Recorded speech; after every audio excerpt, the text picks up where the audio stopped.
बेनी अस्पताल उद्घाटन कार्यक्रम का अतिथिज्यू मान्य मुख्यज्यू संविधान सभा का मान्यज्यूहरू,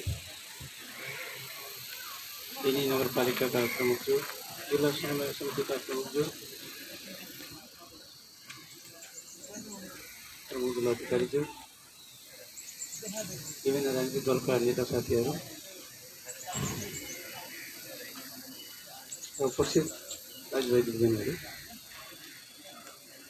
आज सानो काम सुरु भएको छ। यो सानो काममा चाहिँ मुख्यमन्त्री किन आएको भन्ने पनि होला तपाईँलाई। म धेरै आइसकेको छ, संविधान सभाको प्राप्त गरिसकेको छ, मान्यज्यूहरू हुनुहुन्छ।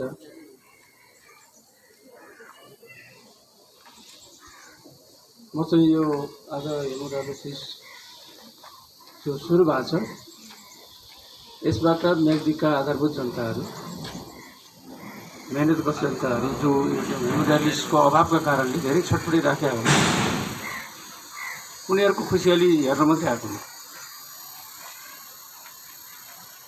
त्यसकारणले कहिले कहिले सानो कार्यक्रमले ठुलो महत्त्व राख्छ। जनताको लागि ठुलो महत्त्वको कार्यक्रम होला, किनभने यो करोडौँको अरबौँको बजेटबाट निर्माण भएको ठुलो मेगा प्रोजेक्ट भन्ने होइन। यो ठुलो बिल्डिङ, यो अस्पताल जस्तै ठुल्ठुलो बिल्डिङ उद्घाटन गरेका कार्यक्रम पनि होइन। थोरै लाखको पैसाबाट आज हेमोडायलिसिस सुरु भएको छ। काम सानो हो, तर यसले दिने सङ्केत के मात्रै हो भने गण्डकी प्रदेश सरकार जनताको सुरक्षालाई सबभन्दा महत्त्वपूर्ण काम ठान्छ। जनताको जीवन रक्षा गर्ने कुरा आफ्नो सीमा र क्षमता योग्यताको लेभलसम्म, हदसम्म चाहिँ पुगेर गर्नको लागि सधैँ प्रतिबद्ध छ भन्ने कुरा पनि जाहेर गर्नको लागि चाहिँ म प्रदेश सरकारकै प्रमुखमा चाहिँ यहाँ आएको। अहिले हामीले चाहिँ सङ्घीय शासन प्रणाली आइसकेर पनि जनताको जे ठुलो अपेक्षाहरू थिए, आवश्यकताहरू छन्, ती आवश्यकताहरू पुरा गर्न हामी सकेका छैनौँ। संविधानको प्रबन्धमा जे गन्जागोल चाहिँ स्थिति देखा परिरहेको छ केही विषयहरूमा, त्यसले गर्दाखेरि आज हाम्रो शिक्षा क्षेत्र अझै पनि डामाडोल छ। शिक्षा क्षेत्रमा प्रदेशको धेरै भूमिका देखिँदैन। क्याम्पस कसले चलाउँछ? त्रिभुवन युनिभर्सिटीसँग चाहिँ आबद्ध भावनाले सङ्घले चलाउँछ। 12 कक्षामा छ पढाइ कसले प्रबन्ध गर्छ? स्थानीय पालिकाले प्रबन्ध गर्छ। प्रदेश सरकारले के गर्छ? त्यसकारणले प्रदेश सरकारले आफ्नो विश्वविद्यालय खोल्छ। अब अहिलेको विश्वविद्यालयले दिन नसकेको स्तरको पढाइ चाहिँ हामीले दिने चाहिँ योजना बनाएको छ। हामीले प्राविधिक चाहिँ धारको शिक्षालाई चाहिँ महत्त्व दिएर त्यो चाहिँ कामको चाहिँ थालनी गरेका छौँ। हाम्रो बाबु नानीहरू चाहिँ वर्षमा चाहिँ कमसेकम 4-5 लाख चाहिँ हाम्रो बच्चाहरू, युवाहरू रोजगारीको चाहिँ खाली हात लिएर बजारमा आउँछ। तर हामीसँग क्षमता चाहिँ 15-20 हजार 30-40 हजारको चाहिँ हुँदैन। अनि उनीहरूले गर्न सक्ने काम, सिप भयो भने गर्न सक्ने काम चाहिँ बिहारका कुल्लीहरू, मजदुरहरू आएर यहाँ गरिराखेका हुन्छ। हाम्रो चाहिँ बच्चाहरू चाहिँ खाली भइरहेको हुन्छ। बच्चाहरूलाई चाहिँ हामीले चाहिँ पढाएका छौँ, एमए पढाएका छौँ, बिए पढाएका छौँ, उनको हातमा सर्टिफिकेट छ तर उनको हातमा सिप छैन। त्यस कारण सिप बिनाको शिक्षा अबको शिक्षा होइन। बच्चाहरूलाई एउटा हातमा शिक्षा ज्ञानको चाहिँ सर्टिफिकेट, अर्को हातमा चाहिँ शिक्षा र सिपको सर्टिफिकेट दियो भने मात्रै हामीले जागिरै दिनुपर्छ, क्लर्कको चाहिँ जागिर दिनुपर्छ, डाक्टरको नर्सको जागिरै दिनुपर्छ, या चाहिँ शाखाको जागिर दिनुपर्छ भन्ने छैन। सिप भयो भने उसले चाहिँ आफ्नो मेहनत गरेर, लगनशील भएर आफ्नो व्यवसाय गर्न सक्छ, उद्यम गर्न सक्छ। त्यस कारण त्यस्तो चाहिँ ठाउँमा चाहिँ पुर्याउनलाई हामीले त्यो गरेका छौँ। तर आजको चाहिँ अहिले पनि शिक्षा क्षेत्र साह्रै धेरै अस्तव्यस्त छ। अब हामीलाई चाहिँ जुन अधिकार दिएको छ स्वास्थ्य क्षेत्रमा, त्यहाँ पनि केही न केही गन्जागोल चाहिँ डामाडोल छँदैछ। अहिले पनि हामीले अहिलेसम्म चाहिँ प्राथमिक स्वास्थ्य केन्द्र या जिल्ला अस्पतालभन्दा तलका अस्पतालहरू जो छन् जहाँ तिनीहरूको चाहिँ हेरचाह कसले गर्छ? तिनीलाई हेर्ने दायित्व कसको हो? अहिले पनि किटान छैन, गरेको छैन सरकारले। अनि सकिए नसकिए हाम्रो स्थानीय नेताहरूले बोक्नु परेको छ। उनलाई त्यस अनुसारको बजेट पनि दिएको छैन। त्यसको प्रबन्ध चाहिँ फलानले गर्छ भनेर चाहिँ हामीले सङ्घ सरकारले त्यसै बाँडफाँड गरिदिनुपर्छ। हामीलाई ढिलै गरी भए पनि म सङ्घ सरकारलाई धन्यवाद दिन चाहन्छु। 13 प्रदेशको जिल्ला अस्पताल, सार्वजनिक जिल्ला अस्पतालहरू, अञ्चल अस्पतालहरू र तिमीहरूको 13 भयो। त्यो दिनदेखि हामीले हाम्रो अस्पतालहरूलाई चाहिँ हामी के गर्न सक्छौँ त? हामीले अधिकार पाएपछि ती अस्पतालहरूलाई चाहिँ अधिकार सम्पन्न पनि बनाउनु पर्यो, सबल पनि सशक्त पनि बनाउनु पर्यो, सुदृढीकरण पनि गर्नु पर्यो। जनशक्तिको हिसाबले जनशक्तिको साह्रै ठुलो अभाव छ। धेरै सामुदायिक अस्पतालले भोगिरहेको स्थिति के हो भनेदेखि राम्रो बिल्डिङ छ, धेरै संस्थाले चाहिँ दान दिएका छन्, च्यारिटी दिएका छन्, इक्विपमेन्ट पनि छ, तर त्यहाँ बिरामी छैन। किनभने उनीहरूले जनशक्ति व्यवस्थापन गर्न सके, हाम्रा राम्रो डक्टरलाई चाहिँ त्यहाँ आकर्षण गर्न सकेन। र जनशक्ति व्यवस्थापन नभएपछि चाहिँ घरलेदेखि पनि गर्दो रहेछ नि त। त्यस कारणले हामीले के योजना बनायौँ भनेदेखि मैले मन्त्रीज्यूलाई निर्देशन दिएको गत वर्षै, यो वर्ष तपाईँले सबै अस्पताल व्यवस्थापन समितिहरू निर्माण गर्ने, अस्पताल व्यवस्थापन समितिहरूको सहयोगमा हाम्रो जिल्ला अस्पतालको चाहिँ जो मेडिकल सुपरिन्टेन्डेन्टहरू छन् उनीहरूको प्रस्तावमा र हाम्रो जिल्ला स्वास्थ्य कार्यालयको जो प्रमुखहरू छन् त्यो सबैको चाहिँ योजनामा अस्पतालहरूको, हाम्रो 11वटा चाहिँ अस्पतालहरूको सुदृढीकरणको एउटा अभियान मैले नै निर्देशन। सुदृढीकरण के कुरामा गर्ने, हामीले जनशक्तिको सुदृढीकरण व्यवस्थापन कसरी गर्ने भन्ने बारेमा प्लानिङ गर्नु पर्यो। अहिले चाहिँ 10 जनाको दरबन्दी हुन्छ, डक्टरहरूको 1 जना 2 जना मात्रै हुन्छ। हामीले खोजेको मेडिकल सुपरिन्टेन्डेन्ट पाउँदैन, हामीले खोजेको विशेषज्ञ डक्टर पाउँदैन। डक्टरहरू चाहिँ 1-2 महिना बसेपछि भागिहाल्छन् बजारतिर। त्यसका केही समस्याहरू छन्, उनीहरूको दोष छैन त्यसमा। हामीले उनीहरूलाई चाहिँ यो बेनी अस्पतालमा बस्न सक्ने वातावरण निर्माण गर्नुपर्छ, त्यस्तो परिस्थितिको निर्माण गर्नुपर्छ। मैले जनशक्तिको व्यवस्थापन भन्दाखेरि मैले आजको दिनमा पनि 46% जनशक्ति स्वास्थ्य क्षेत्रमा हाम्रो खाली छ, दरबन्दी खाली छ। त्यस कारणले म के अनुरोध गर्न चाहन्छु भने हामीले स्वास्थ्य क्षेत्रको जिल्ला अस्पताल र सार्वजनिक अञ्चल अस्पतालको सुदृढीकरणका लागि जे चाहिँ विषयहरू राखेका छौँ, जनशक्तिको व्यवस्थापन गर्ने, त्यसको सुदृढीकरण गर्ने। दोस्रो कुरा चाहिँ भौतिक संरचनाहरू जे अभाव छ, जहाँ जे चाहिन्छ त्यसको चाहिँ पुरा गर्ने, निर्माण गर्ने।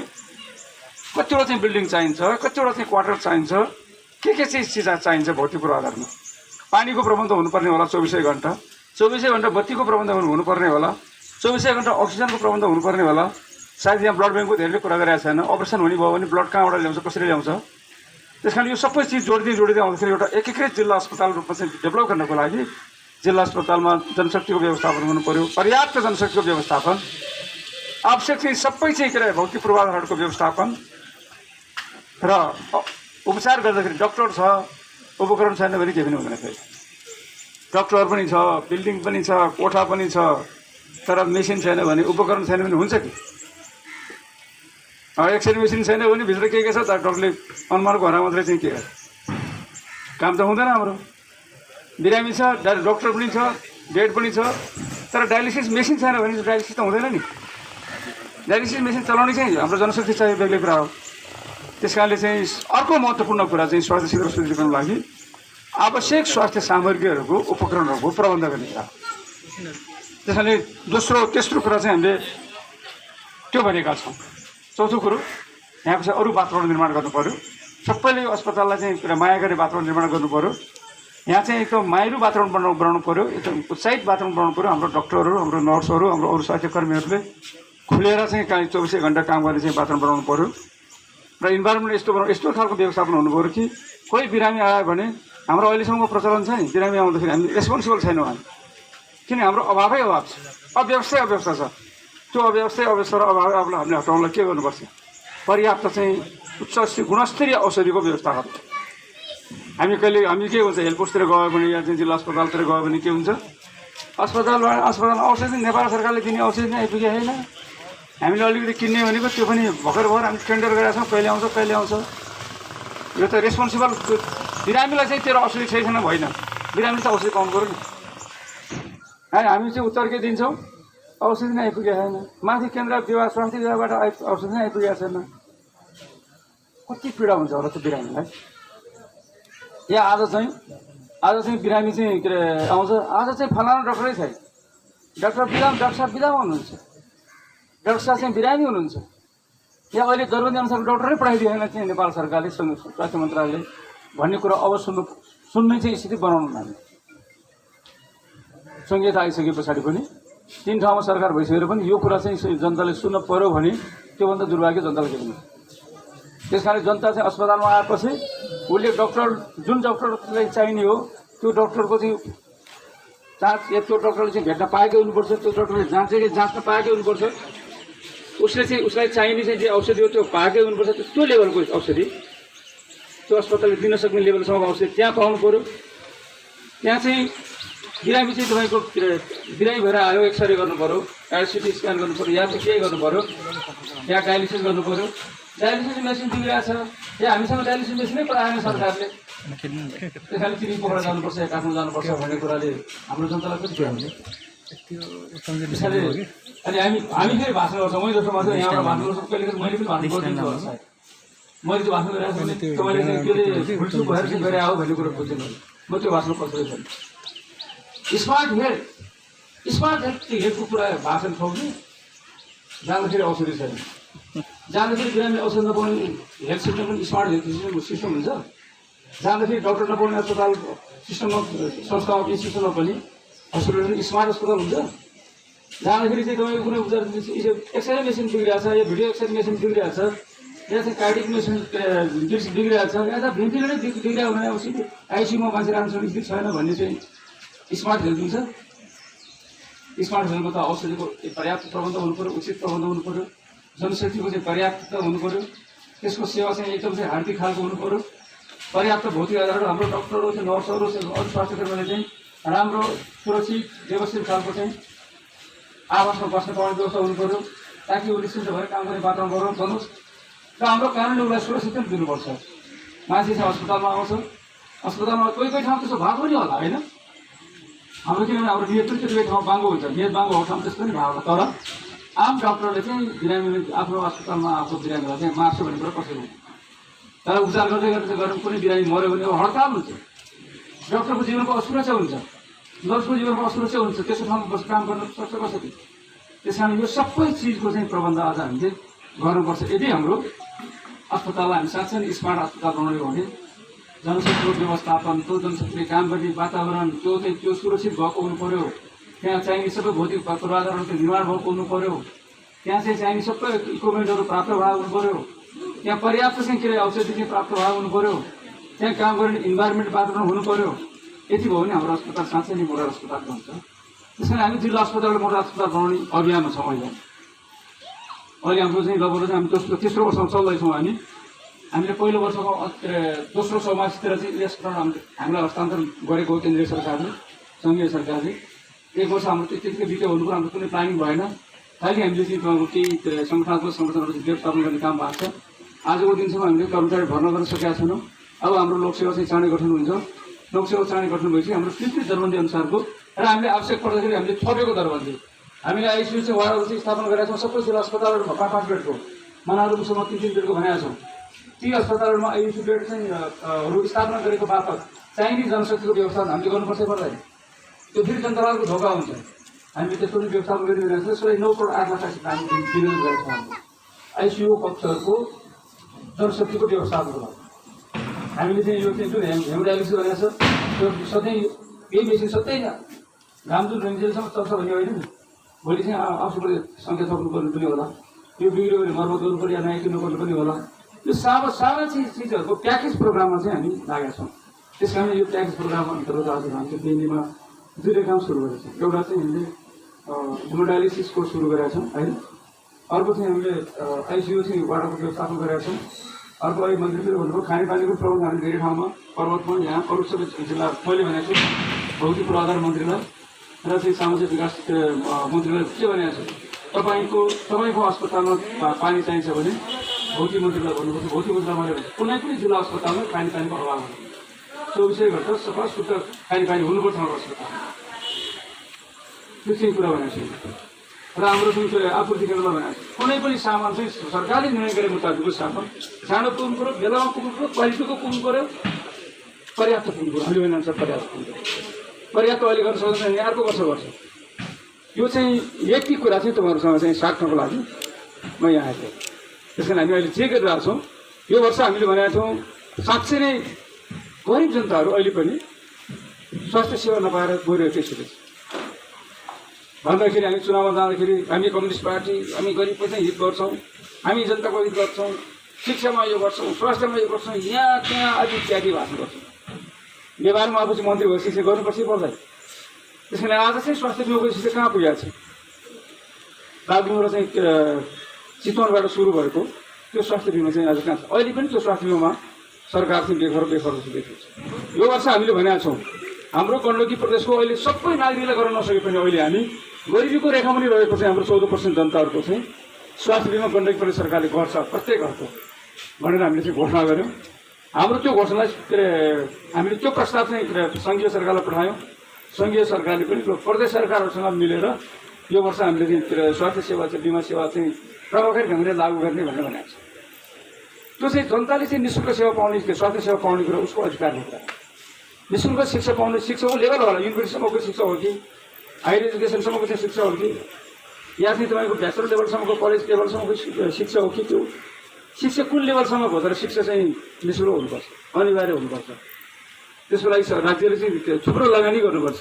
जहाँ राज्यले शिक्षामा चाहिँ स्वास्थ्यमा लगानी गर्छ ती देशहरूको विकास राम्रो भएको गर्नुपर्छ। हामीले यता योजना बनाएको छौँ भने हामीले योजना के बनाएको थाहा छ? पञ्चवर्षीय योजनामा अब अहिले हामी करिब 71 समथिङ 72 वर्ष भनेको छ। औसत आयु अहिले हाम्रो 72 वर्ष छ। 5 वर्षपछि हामीले 75 वर्ष पुर्याउने भनेका छौँ औसत आयु। 75 वर्ष पुर्याउने हो भने हाम्रो मान्छेहरू डायलिसिस गर्न नपाएको कारणले मर्नु भएन नि। हाम्रो मान्छेहरू चाहिँ तपाईँको कहीँ दुर्घटनाबाट मर्दाखेरि चाहिँ सिटी स्क्यान गर्न नपाएर या चाहिँ कहीँ चाहिँ दुर्घटना पर्दाखेरि आइसियू चाहिँ बेड नभएर या कुनै चाहिँ ठुलो चाहिँ रोगहरू लाग्दा आइसियू बेड नभएर चाहिँ मर्नु भएन नि। औषधि नपाएर मर्नु भएन, सुई नपाएर खोप नपाएर मर्नु भएन। अरू बालबच्चाहरू सबै चिजहरू कहाँबाट हामीले जनताको जीवन रक्षा गर्न सकिन्छ त्यो सबै काम चाहिँ हामीले गर्छौँ। सरुवा सङ्क्रामक रोगहरू कसरी बचाउने त्यो अभियान हामीले बनाउनु पनि होला। पब्लिक हेल्थको साथसाथ चाहिँ हेल्थ सिस्टमलाई चाहिँ केयर सिस्टमलाई चाहिँ व्यवस्थित बनाउने चाहिँ जिम्मा अब चाहिँ मूलतः गण्डकी प्रदेश सरकारको चाहिँ कारमा आएको हुनाले हामीले यो काम चाहिँ गरिरहेछौँ। त्यस कारणले अब चाहिँ हाम्रो चाहिँ प्रदेशको यो चाहिँ हाम्रो अब कार्यविधि 3 वर्ष छ। 77, 78, 79, 80 यो 3 आर्थिक वर्षभित्र हामी हाम्रो प्रदेशको गरिबीको रेखामुनि रहेका परिवारहरूलाई पहिला हाम्रो चाहिँ त्यहाँ हुन्छ ती परिवारलाई स्वास्थ्य बिमामा आबद्ध गर्ने। त्यो स्वास्थ्य बिमामा आबद्ध गरिसकेपछि तिनीहरूले चाहिँ अहिले हामी 25,000बाट चाहिँ 2500बाट 3500 पुगेको छ। 3500 1 वर्ष लाग्यो फेरि। त्यस कारण त्यसको कसरी प्रबन्ध गर्ने हरेक वर्ष चाहिँ त्यसैमा जाने गरेर 1 वर्ष गरी चाहिँ त्यसबाट 25, 30, 25, 20 यस्तै घटाउँदै ल्याउने हो कि के गर्ने हो त्यसको कार्यविधि राम्रोसँग बनाएको छौँ। हामी कार्यविधि बनाउँदैछौँ। त्यस कारणले हरेक चाहिँ परिवारले हाम्रो जिल्ला अस्पतालले दिने सेवा हो त्यो सेवा चाहिँ पाउने प्रबन्ध गऱ्यौँ भने स्वास्थ्य क्षेत्रमा रहेको धेरै समस्याहरू हल हुन्छ भन्ने लाग्छ। त्यस पछाडि यहाँ चाहिँ उपचार गर्न नसकेका, हुन नसकेका, गर्न नसकेको स्थितिमा चाहिँ हामी कहाँ जान्छौँ भने चाहिँ हाम्रो प्रदेशको राजधानीमा पुग्नु पऱ्यो। प्रदेशको राजधानीमा हामीले चाहिँ राम्रो उपचार, क्यान्सरको उपचारको चाहिँ प्रबन्ध त्यहाँ हुनु पऱ्यो। किडनी ट्रान्सप्लान्ट गर्नु यो गेनले सक्दैन, यहाँ त डायलिसिस मात्रै हुन्छ। किडनी ट्रान्सप्लान्टको चाहिँ हाम्रो प्रदेशमा गर्नु पऱ्यो। किडनी ट्रान्सप्लान्ट चाहिँ अब हामी योजना बनाउँदैछौँ। हाम्रो गण्डकी प्रदेशको जति मान्छेको किडनी ट्रान्सप्लान्ट हुन्छ त्यसलाई चाहिँ निःशुल्क गराउने गण्डकी प्रदेश सरकार हामी त्यो योजना बनाउँदैछौँ। किनभने धनी गरिब भन्दैन हेर्नुहोस् रोगले होइन, अझ रोगले धेरै सम्बन्धित त गरिबलाई नै हो अभावको कारणले। त्यसो त्यसले गर्दाखेरि यो चाहिँ एकदम डरलाग्दो जुन रोग छ यो रोग चाहिँ बाट जो मान्छेहरू प्रताडित हुन्छन् ती मान्छेहरूको निःशुल्क ट्रान्सप्लान्टको चाहिँ व्यवस्था गर्ने काम गरियो भने धेरै चाहिँ राहत मिल्छ होला भन्ने लाग्छ मलाई। त्यसैले त्यो कामको लागि चाहिँ हामीले गरेका छौँ, हामी चाहिँ अगाडि बढिरहेका छौँ। र अर्को कुरा चाहिँ गण्डकी प्रदेशमा कुनै सरुवा रोग, भयङ्करको सरुवा रोगहरू लाग्यो भने सरुवा रोगको उचित प्रबन्ध गर्ने अहिलेसम्म कुनै प्रदेशमा चाहिँ छैन। हाम्रो टेकुको एउटा अस्पतालले धानेको छ भन्ने हो, तर त्यो टेको अस्पतालको हैसियत के थियो, प्रोटोकल के थियो, स्ट्याटस यो चाहिँ तपाईँको कोभिड भन्ने भाइरस पनि चिन्न नसक्ने क्षमता रह्यो। नेपालको नेसनल एउटा चाहिँ तपाईँको जुन चाहिँ अस्पताल छ सरुवा सङ्क्रामक तथा सरुवा रोग अस्पताल टेकुको, त्यसको ल्याब त्यति कमजोर रहेछ। यो कोभिडले हामीलाई सिकाएको छ धेरै। त्यस कारणले सङ्क्रामक रोगहरू चाहिँ प्रत्येक प्रदेशमा मिनिमम प्रत्येक प्रदेशमा हुनुपर्छ। त्यस कारणले त हामीले गण्डकी प्रदेशले पहिलोपटक लेखनाथ सामुदायिक लाइन्स अस्पताललाई चाहिँ हामी कहाँ हस्तान्तरण गरिसकेपछि हामीले त्यो अस्पतालमा सरुवा रोग अस्पतालमा चाहिँ हामीले उद्घाटन गरेर काम सुरु गरिसकेका छौँ। त्यस कारणले हाम्रो आफ्नै सरुवा रोग अस्पताल हुन्छ। आफ्नै बाल अस्पताल सुरु गरेका छौँ अहिले पोखरामा। आफ्नै चाहिँ अर्को चाहिँ क्यान्सर अस्पताल हामी सुरु गर्ने भनेका छौँ। यो वर्षदेखि हामी चाहिँ हाम्रो गण्डकी विश्वविद्यालय अन्तर्गत चाहिँ मेडिकल साइन्सेसको फ्याकल्टीबाट हामी शिक्षण अस्पतालको चाहिँ स्थापना गर्दैछौँ।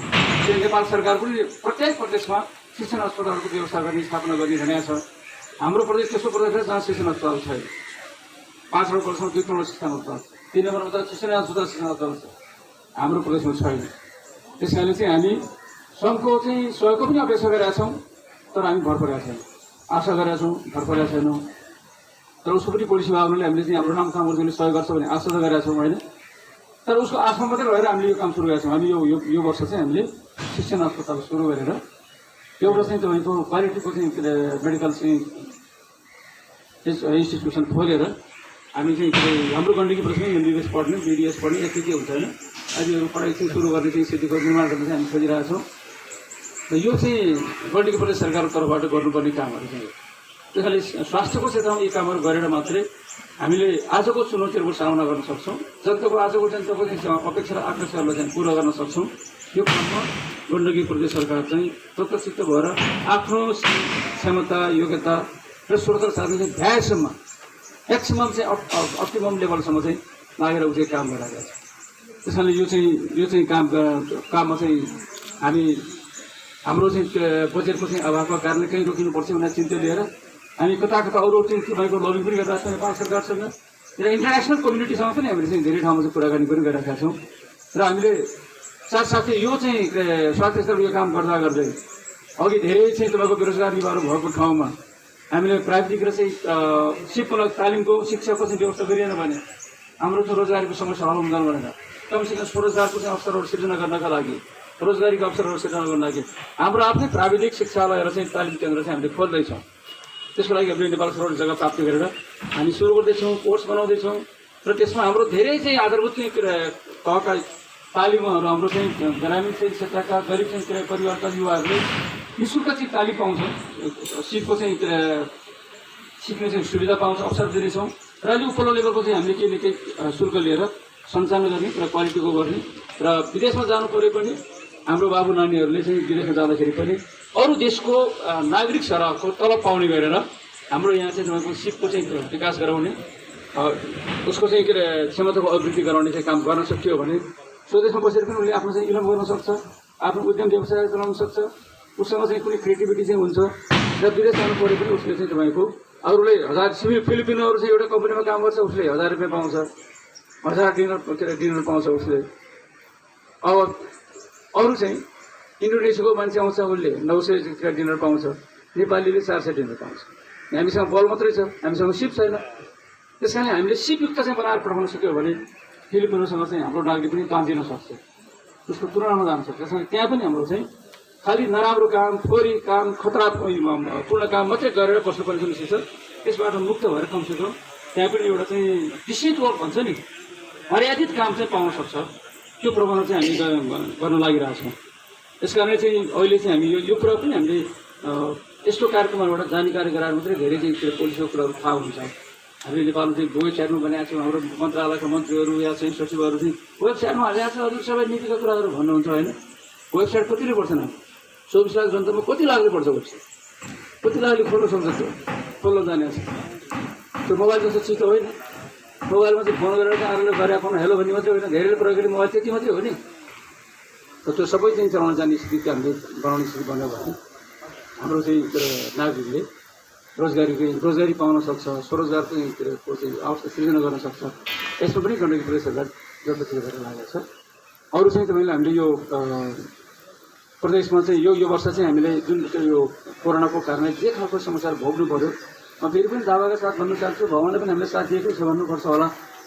कहिले कहिले चाहिँ साथीहरूले राम्रो कामको चाहिँ समर्थन गर्न मन लागेन भने भगवान्ले साथ दिएर गण्डकी प्रदेशमा बाहिरबाट धेरै मान्छे आएन, कोरोनाको रोगी धेरै भयो, गण्डकी प्रदेश सरकारले राम्रो काम गर्दै देखियो भन्छ कहिले कहिले होइन। तर हामी हात बाँधेर बसेको भए, हाम्रो चाहिँ प्रदेश सरकारले के नगरेको भए, सङ्घ सरकारले त्यसमा हामीले सहयोग नगरेको भए, स्थानीयताले चाहिँ दिनरात नगरिकन हामीले चाहिँ काम नगरेको भए गण्डकी प्रदेशमा चाहिँ अहिले आजको दिनमा चाहिँ 1 नम्बरमै छ व्यवस्थापन। त्यो कोभिडको चाहिँ नियन्त्रणमा, उपचारमा चाहिँ हाम्रो चाहिँ व्यवस्थापन 1 नम्बरमै हो। त्यस कारण त्यो सङ्ख्या त एक नम्बर पनि हाम्रोभन्दा धेरै होइन नि। सङ्ख्या त चाहिँ हेर्दै जाँदाखेरि त्यो 3 नम्बर पनि साह्रै धेरै छैन पाल्नु पर्छ। तर त्यहाँ त तलै पिछेको चाहिँ तपाईँको डेडिकेटेड अस्पताल, नेपालका नामी अस्पताल सब त्यहीँ छैन, नामी डक्टर सब त्यहीँ छैन, भएर भयो त। अनि हाम्रो चाहिँ नामी नभएको चाहिँ हाम्रो अस्पतालले राम्रो काम गर्छ, हाम्रो आइसोलेसन वार्ड केन्द्रहरूले राम्रो काम गरिरहेको छ। त्यसमा डेडिकेसन पनि चाहिन्छ। गण्डकी प्रदेश सरकारको, गण्डकी प्रदेश भित्रको स्थानीय तहहरूको, गण्डकी प्रदेश भित्रको अरू चाहिँ स्वास्थ्य निकायको, हाम्रो यहाँभित्र चाहिँ प्रदेशमा बनेको कोभिड-19 क्राइसिस म्यानेजमेन्ट सेन्टरले जिल्लामा सिडिओ साहबको नेतृत्वमा बनेको कोभिड-19 क्राइसिस म्यानेजमेन्ट सेन्टरले जे काम गरिरहेको छ कोअर्डिनेट ढङ्गले एउटै चाहिँ कमान्डभित्र गएर त्यसरी चाहिँ काम गरिरहेको छौँ हामी। सेना, प्रहरी, सशस्त्र प्रहरी बल र हाम्रो चाहिँ निजामती सेवा, जनप्रतिनिधिहरू, प्रदेश सरकार सबै मिलेर हामी जे काम गरिरहेका छौँ एउटा चाहिँ एकीकृत ढङ्गले चाहिँ काम गरेको चाहिँ बात श्री नगरेको कारण पनि हामीले यो सफलता हासिल गरेका छौँ। आज चाहिँ कतिजना भयो? आज यहाँ 4 जना मात्रै छ। अब चाहिँ भरिभरि चाहिँ यो चाहिँ शून्य पनि हुनसक्छ। हामीले कामै नगरेर शून्य हुन्थ्यो त, मान्छेहरू त त्यही भएर मर्न सक्थ्यो। तर आज चाहिँ तपाईँ त्यस कारणले गर्दाखेरि यो कोभिड-19को क्रममा चाहिँ यसको चाहिँ रोकथाम, नियन्त्रण, उपचारमा जे चाहिँ काम गरिरहेको छ त्यसबाट चाहिँ हामीले सिक्नु पर्छ। अहिले पनि केही कुराहरूमा हाम्रो चाहिँ कमी कमजोरहरू छन्। कमी कमजोरबाट हामीले सिक्ने र हाम्रो चाहिँ गरेका राम्रो कामहरूलाई चाहिँ अनुसरण गर्दै थप चाहिँ फेरि हामी अगाडि बढ्यौँ भनेदेखि हाम्रो चाहिँ काम चाहिँ धेरै राम्रो हुन्छ भन्ने लाग्छ मलाई। त्यस कारण दोस्रो कुरा चाहिँ अहिले हामी बाढी पहिरो सबभन्दा आक्रान्त प्रदेश हाम्रो गण्डकी प्रदेश हो। त्यहाँ चाहिँ भगवान्को चाहिँ आँखा टेढो भएको छ। कोभिडमा चाहिँ राम्रो भयो भने चाहिँ अब बाढी पहिरो सबभन्दा धेरै यहीँ आयो। सबभन्दा धेरै चाहिँ हाम्रै गण्डकी प्रदेशमा जनको चाहिँ क्षति पनि भयो, धनको क्षति पनि यहीँ भयो। धेरै गाउँहरू विस्थापित छ। पुरै रुम्नुको 2टा गाउँहरू चाहिँ अब बस्न सक्ने ठाउँमा छैन। पुरै चाहिँ चर्किएर पुरै चाहिँ पाफै पुरै चाहिँ तपाईँको पहिरो चाहिँ गएर 91 घर सार्नुपर्ने एक ठाउँमा चाहिँ 55-53 सार्नुपर्ने छ। यहाँदेखिको अस्ति म आर्बन गएँ, राम्चे गएँ, उता चाहिँ त्यसको पारि चाहिँ बिम्की त्यो के भन्छ तल इनाम त्यहाँ पनि पुगेँ म। धेरै थिएन होइन, उता आर्बनतिर त्यहाँ त्यो बस्ती बसाल्नु सक्ने अब त्यहाँ घर बसिरहेको छ छैन, एकदम चाहिँ पुरै पाएको चाहिँ चलेको स्थिति छ। त्यस कारण त्यसको लागि चाहिँ हामीले अब यो अहिलेको बाढी पहिरोको रोकथामको लागि विपद व्यवस्थापन समितिहरू जो जिल्लामा छन् हाम्रो फेरि प्रमुख जिल्ला अधिकारीको नेतृत्वमा हाम्रो जिल्लाको प्रदेशको विपद व्यवस्थापन समितिहरूले यो चाहिँ सङ्कटको बेला चाहिँ राम्रो चाहिँ भूमिका निर्वाह गरिरहेको छ। हाम्रो सबै सुरक्षा निकायहरूको एकदम कोअर्डिनेटर भूमिका छ। हाम्रो जनप्रतिनिधिहरू ठाउँबाट एकदमै धेरै लागिरहेको छ। स्थानीय तहका हामीले पनि आफ्नो लेभलबाट चाहिँ सबै ठाउँ गरेका छौँ। नेपाल सरकार पनि तत्काल रात उपलब्ध गराउने काम गरेको छ। तर अझै पनि विपद व्यवस्थापन सम्बन्धी हाम्रो नीतिगत व्यवस्थाहरू अझै प्रभावकारी हुन सकेन। केन्द्रमा प्राधिकरण छ, त्यो प्राधिकरणले के हेरेर बस्या होला भन्ने लाग्छ मलाई। त्यहाँको चाहिँ विपद व्यवस्थापन समिति जुन छ गृहमन्त्रीको नेतृत्वमा त्यसले चाहिँ एक लेभलको काम गरेको छ। तर चाहिँ त्यहाँ जुन प्राधिकरण छ त्यो प्राधिकरण कहाँ छ भन्ने कुरा अहिले पनि यस्तो सङ्कटको बेला पनि त्यसले अब भूमिका देखाउन सक्यो भने त्यसको संस्थाको चाहिँ औचित्यमाथि प्रश्न उठ्छ। मैले प्रश्न उठाइरहेको छु धेरै त्यो सेतो हात्ती किन पाल्ने, होइन भने त्यो सेतो हात्ती भने त्यसले चाहिँ काम गर्नु पर्छ।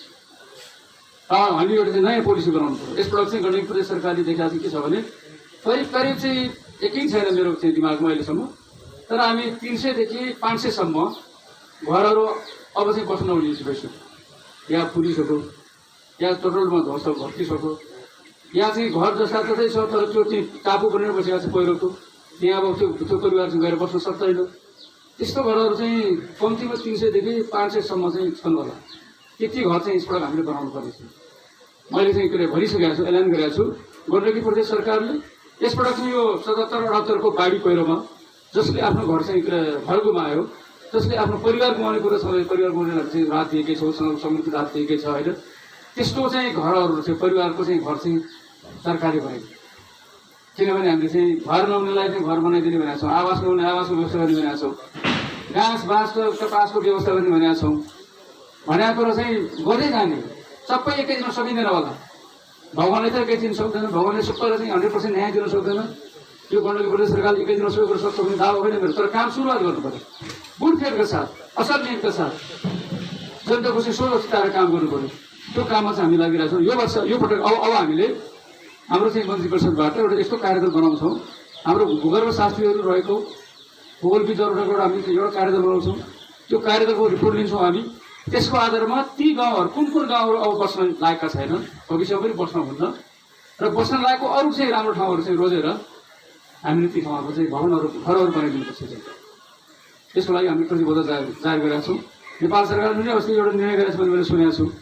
अब चाहिँ भूकम्पमा घर बनाइदिए जस्तै बाढी पहिरोको घरको बाउनीहरूको पनि घर बनाइदिनु भने नेपाल सरकारले त्यसलाई 3 लाख दिने भने निर्णय गर्यो भने सुन्छु।